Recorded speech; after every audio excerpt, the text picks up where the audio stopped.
બનાસકાંઠા જિલ્લાના વાવ તાલુકાના યાત્રાધામ ઢીમા ખાતે આજરોજ માનનીય ગુજરાત વિધાનસભાના અધ્યક્ષ શંકરભાઈ ચૌધરીની પ્રેરક ઉપસ્થિતિ વચ્ચે 14 એપ્રિલ બાબા સાહેબ આંબેડકરની 133મી જન્મજયંતિ નિમિત્તે અખિલ ભારતીય રાષ્ટ્રીય શૈક્ષિક મહાસંઘ દ્વારા સામાજિક સમરસતા યજ્ઞનું આયોજન કરવામાં આવ્યું હતું, જેમાં તમામ સમાજમાં સામાજિક સદભાવ સમરસતા અને એકાત્મ ભાવ દર્શનનું થાય તેવા શુભ આશયથી યજ્ઞની અંદર આહુતિ આપવામાં આવી હતી, જેમાં અધ્યક્ષ શંકરભાઈ ચૌધરી દ્વારા પણ આ યજ્ઞમાં આહુતિ આપવામાં આવી હતી અને જિલ્લા ટીમના પ્રમુખ કાર્યકર્તાને મળી સમાજમાં સમરસતાનો ભાવ વધે એવી રીતે ભગવાન ધરણીધરના ચરણોમાં શીશ નમાવી પ્રાર્થના કરી હતી।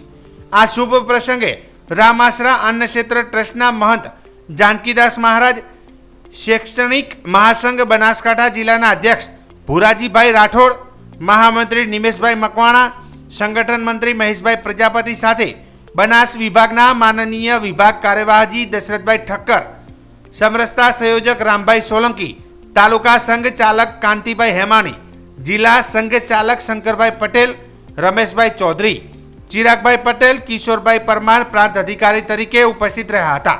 તેમજ આ કાર્યક્રમ દરમિયાન મુખ્ય પ્રબંધક તરીકે ઢીમા ગામના વતની નરસિંહભાઈ અને જિલ્લા તેમજ તાલુકા ટીમના સભ્યો હાજર રહી કાર્યક્રમને સફળ બનાવ્યો હતો।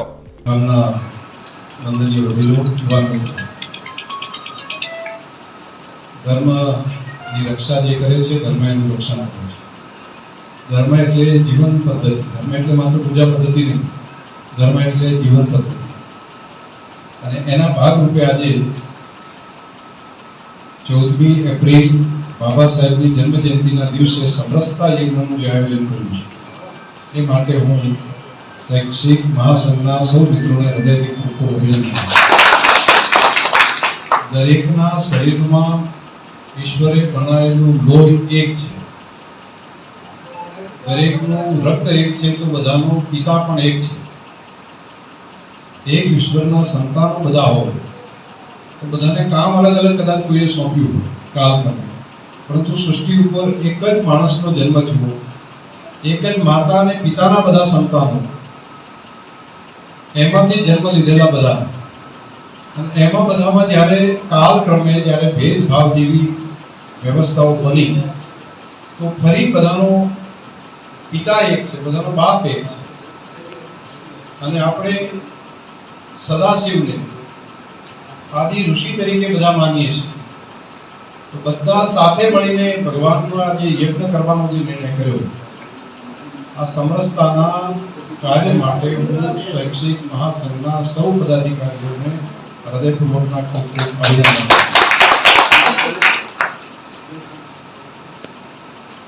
વિભાગનું કામ કરતા સંઘના પદાધિકારીઓ પણ અહીંયા પ્રત્યક્ષ રીતે જોડાય, શૈક્ષિક મહાસંઘના સૌ પદાધિકારીઓ પણ હાજર હોય અને કોઈ પણ પ્રકારના ભેદભાવ સિવાય એક સાથે અહીંયા ઉપસ્થિત રહેવું, આ યજ્ઞ કાર્ય કરવું, આ એક અદ્ભુત કામ છે।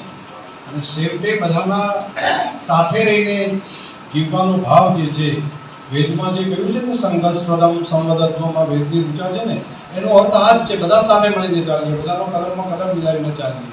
આજે આપણી ઋષિ પરંપરા છે, ઋષિ પરંપરાને અનુસરવાનું કામ તમારી પૂરી ટીમે કર્યું છે। આમાં સહભાગી મિત્રોને પણ હૃદયથી અભિનંદન આપું છું, આયોજક મિત્રોને પણ અભિનંદન। અને અહીંયા ધરણીધર શાળાના સાનિધ્યની અંદર તમે આ કાર્ય કર્યું છે, એટલે ભગવાન વિષ્ણુ પણ ખૂબ ખુશ થશે। જેમણે સબરીના રામ અવતારની અંદર એમણે બોર ખાધા હોય, છૂટા બોર ખાધા હોય, એ ભગવાન રામ કેટલા રાજી થાય બધા એક થઈએ ત્યારે। એમણે બાકીના બધા ભેદભાવો બાજુમાં મૂકીને એક વનમાં રહેતી એક બહેન, જેને એ વખતે કદાચ લોકો એમ કહેતા કે બરબાસી, તો એ બહેન માટે કેટલો મનનો હૃદય ભાવ ભગવાનને હશે। ભગવાનનો જે ભાવ હતો એ ભાવ તમે આજે બધા ભેગા થઈને પ્રગટ કર્યો છે, એટલે એ સાંભળો પણ ખૂબ રાજી થશે, ધરણીધર પણ ખૂબ અંદરથી ખુશ થશે કે મેં જીતેલો જે વિષ્ણુ અવતારનો જે મારો સંકલ્પ હતો, એ સંકલ્પ અહીંયા આગળ મારા સંતાનો ભેગા મળીને કરી રહ્યા છે। આપ સૌને હૃદયથી ખૂબ શુભકામનાઓ।